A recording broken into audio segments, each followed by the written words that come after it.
What if I told you that every problem you've ever faced, every anxiety that keeps you up at night, every frustration that clouds your day, all of it boils down to one single source? What if all your problems are, at their core, interpersonal relationship problems? It's a radical idea. It might even sound impossible, but it's the foundation of a philosophy that has sold millions of books and offered a path to freedom for countless people. As you settle in and prepare for rest, we're going to explore these powerful ideas together. And there's a beautiful science to why we do this at night. As you drift off, your mind isn't just shutting down. It's beginning a crucial, active process. Research has shown that sleep is when our brain consolidates what we've learned, sorting through the day's experiences, strengthening important memories, and turning fleeting information into lasting knowledge. The concepts and stories we explore now will be gently woven into your understanding as you rest. Think of this not just as a podcast, but as a gentle preparation for your mind's most important nightly work. For those interested, the scientific studies are linked in our description below. Tonight, our guide is the international bestseller, The Courage to Be Disliked, written by philosopher Ichiro Kishimi and author Fumitake Koga. It's a modern gateway to the profound and practical psychology of Alfred Adler, a contemporary of Freud and Jung, whose work offers a direct path to happiness and freedom. So, take a slow, deep breath. Let's begin. Chapter 1. You are the author of your story. I'm going to start with a bold, almost audacious declaration. Your past has no power over your future. Trauma, failure, regret, they are not chains, but simply stories. And you can choose to write a new one, starting tonight. This idea challenges a belief most of us hold as absolute truth. We're taught to look backward for answers, a perspective called etiology, the study of causation. We think, I am anxious because of my difficult childhood, or I can't succeed because of my past failures. We see our lives as a chain of cause and effect, where the past determines the present. Adlerian psychology asks us to flip this script entirely. It introduces teleology, the study of purpose. This perspective suggests we aren't driven by our past causes, but pulled forward by our present goals, even the ones we're not conscious of. It's the difference between saying, I can't trust people because I was hurt, and asking, what is the goal of my not trusting people right now? Is it to protect myself from potential pain? Is it to avoid the vulnerability of connection? Once you see the goal, you gain the power to choose a new one. Consider the life of J.K. Rowling. Before she was a household name, her life was marked by profound hardship. She faced poverty so severe she lived on state benefits, the sudden death of her mother, a difficult divorce, and the challenges of being a single parent. From a purely cause and effect view, her past was a recipe for despair and failure. 12 different publishers rejected her manuscript for Harry Potter, but she did not allow these experiences to define her reality. Instead, she gave them a new meaning that served her goal: to tell the story that was burning inside her. The pain of losing her mother infused her writing with its deep themes of love and loss. Her struggles with depression gave birth to the soul-sucking Dementors, She took the raw material of her suffering and, through the power of her own chosen purpose, transformed it into one of a generation's most beloved stories. Now, this doesn't mean your pain wasn't real. It was. Adlerian psychology acknowledges that past experiences have a strong influence, but they do not have the final say. You do. You honor your past not by being its prisoner, but by using it as fuel for the journey ahead. You are not defined by what has happened to you, but by the meaning you choose to give it. This is the first key to freedom. But what happens when living your truth puts you at odds with the very people you care about? That brings us to our next chapter. Chapter 2. The Art of Healthy Boundaries. So many of us live with a quiet, simmering resentment. We feel drained, taken for granted, and emotionally exhausted, often by the people we love the most. We find ourselves saying yes when we mean no, and we contort ourselves to fit the expectations of our partners, our families, and our colleagues, all in the name of being nice.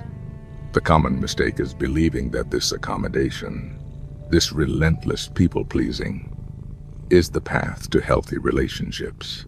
We think it's our job to manage everyone else's feelings, to solve their problems, to carry their emotional weight. But Adler offers a revolutionary discovery, a simple tool called the separation of tasks. In any situation, the key is to ask one simple question. Ultimately, who receives the result of this choice? In other words, whose task is this? Whether someone likes you or not, that is their task. How you choose to live your life, that is your task. Trying to control how others feel or think about you is not only impossible, it's an attempt to do their task for them, and it will exhaust you. This isn't just a century-old philosophy. The renowned modern researcher Dr. Brené Brown has arrived at the exact same conclusion through her extensive studies on compassion and vulnerability. She found that the most compassionate and connected people are also the most boundaried. She teaches that empathy without boundaries is not empathy. It's self-destruction. Clear boundaries aren't walls we build to push people away. They are the clear, respectful lines that tell others, this is where I end and you begin. This is what's okay for me, and this is what isn't. This clarity is what prevents resentment from poisoning our connections. Let's look at a real-life story. Imagine parents of an adult son in his 20s who is living at home. He isn't working, he's drinking heavily, and his behavior is creating constant conflict in the house. The parents are terrified. Their initial goal, their perceived task, is to fix him, to control his behavior, to prevent him from ruining his life. But in doing so, they are enabling him, shielding him from the natural consequences of his choices. By applying the separation of tasks, they realize their perspective must shift. Their task is to maintain a safe, healthy, and respectful home. Their son's task is to manage his own life, his own career, and his own choices. So they set a new, firm boundary. They say, we love you, and because we love you, we cannot participate in your self-destruction. You are welcome to live here under these conditions. You must be actively seeking work and contributing to this household. Your life choices are your own to make, and so are the consequences that come with them. This is an incredibly difficult act, but it is an act of true love, not rejection. It is the very thing that gives the son the opportunity to finally face reality and begin to grow up. True freedom in relationships comes not from controlling others, but from clearly defining what is yours to control. Your actions, your choices, your peace. That is your task. If this idea of finding freedom in your relationships resonates with you, consider subscribing to Read, Rest, Remember. We explore powerful concepts like this every week, designed to help you grow as you rest. Chapter 3. The courage to be the odd one out. Let me tell you about a woman who, for the first half of her life, followed a perfectly conventional path. She worked as a copywriter, then for the government during World War II in the Office of Strategic Services, a precursor to the CIA. She even helped develop a shark repellent that is still used today, but she felt unfulfilled, like she hadn't found her true calling. Then, in her late 30s, living in Paris, she discovered a passion that would change her life: French cooking. Her name was Julia Child. When she enrolled at the prestigious Le Cordon Bleu Culinary School, she was an older American woman in a world dominated by professional French male chefs. She was an outsider, an amateur. She was, by some accounts, initially mocked for her ambition. She didn't publish her first revolutionary cookbook until she was nearly 50, and her iconic TV show, The French Chef, didn't air until she was 51. At every turn, Julia Child chose an unconventional path, completely defying the expectations for a woman of her background and age. Why does this story matter? Because it perfectly illustrates the central, most challenging idea in our book tonight. True freedom requires the courage to be disliked. The book argues that freedom is being disliked by other people, not because we should seek out conflict, but because being disliked is often proof that you are exercising your freedom and living in accordance with your own principles, not someone else's. Julia Child had to have the courage to be seen as an oddity, an amateur, an outsider. She had to ignore the critics who thought she was too old, too loud, too American to master French cuisine. Adler would say she stopped trying to follow someone else's recipe for life and started creating her own. She wasn't afraid to make a mess in the kitchen, to experiment, to fail, and to ignore the voices that said she was doing it all wrong. Your life is your kitchen. You are the chef. So, here is a question to hold as you drift toward sleep. What is one ingredient you would add to your life if you weren't worried about what other people would think? You don't have to cook the whole meal tonight. Just consider one small, authentic ingredient. Chapter 4. From a race to a dance. Have you ever thought about the shape of your life? Do you see it as a competition? A vertical ladder where you're constantly looking up at those ahead and down at those behind, judging your progress against theirs? This mindset is the source of so much anxiety. But what if life could be something different? What if it could be a horizontal plane? A wide, open dance floor? This is the shift from a life of competition to a life of what Adler called community feeling, or social interest.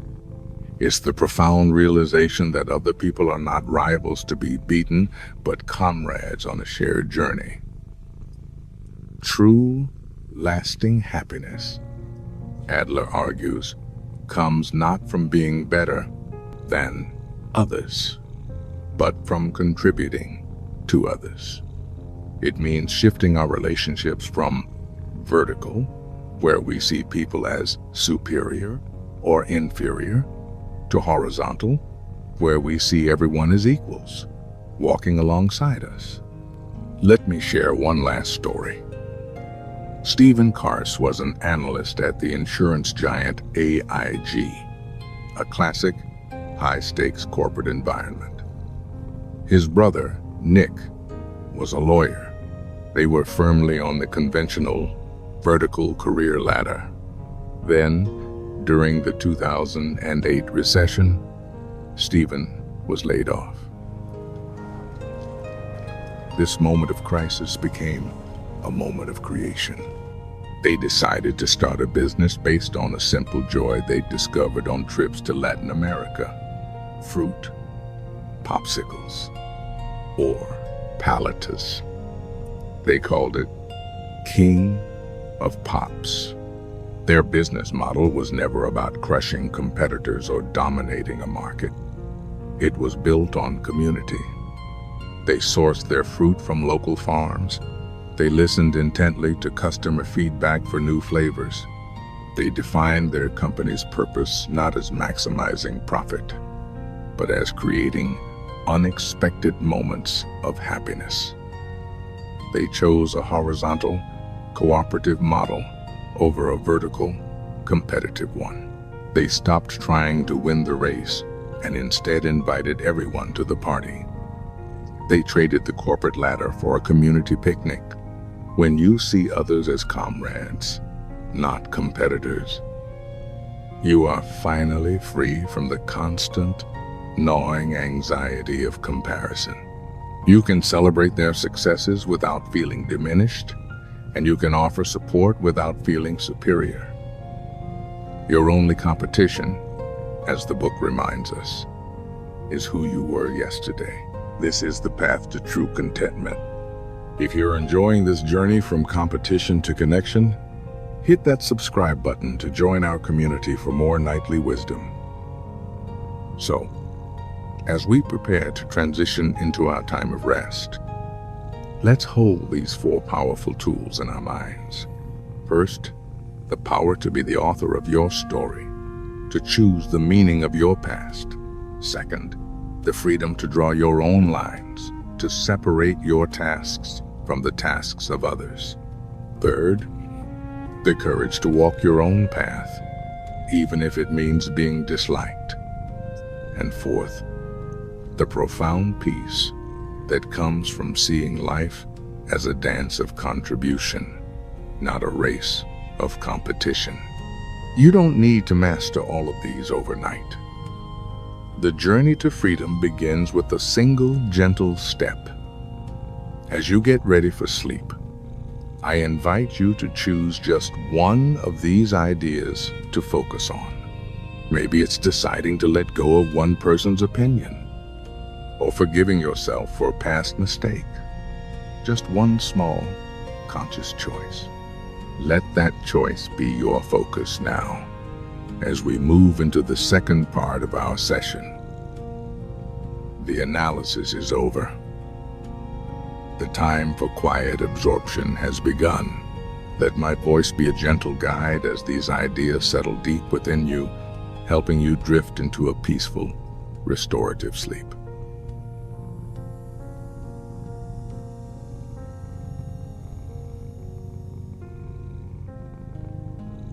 Welcome to this time of rest. Let your body grow heavy and your mind grow quiet.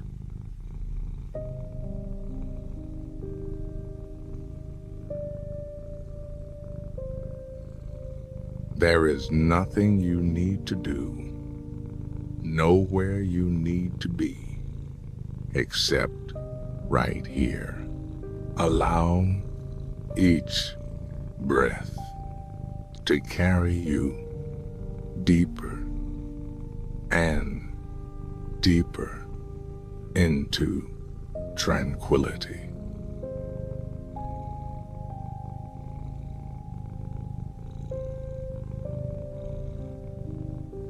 Your past is a story. You can read it, but you do not have to live in it. You are the author of this moment and the next.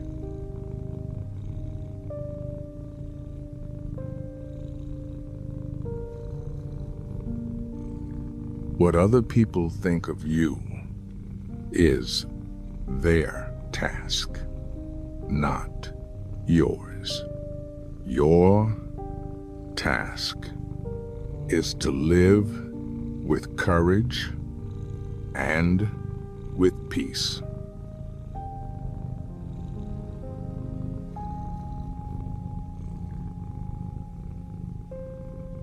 It is okay to be disliked.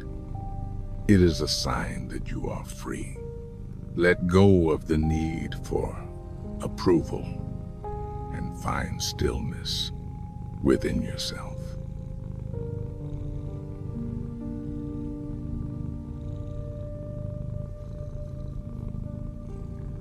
Life is not a competition.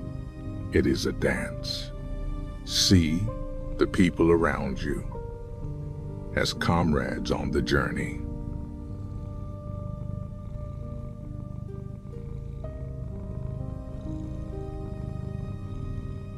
Your happiness comes from contribution, not from comparison. I have the courage to choose my own path.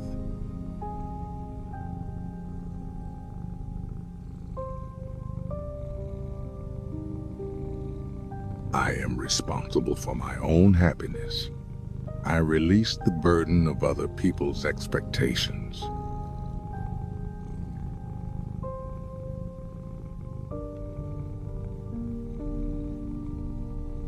My worth is not determined by others.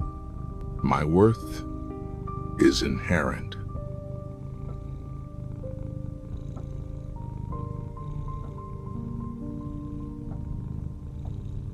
I am enough, just as I am. I choose contribution over competition.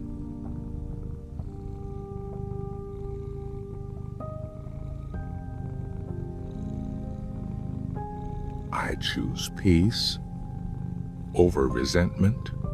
I am free to be me.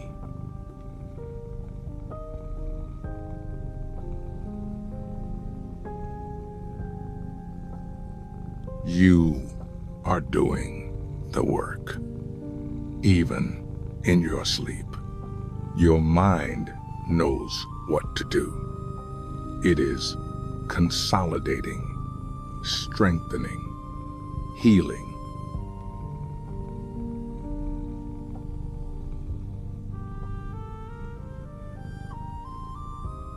Let go now.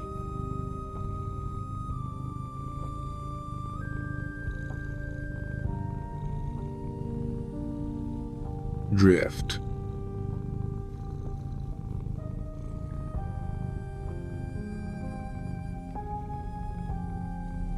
Peace.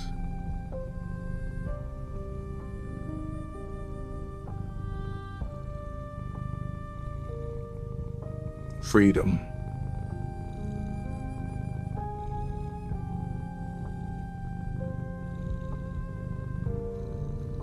Rest now.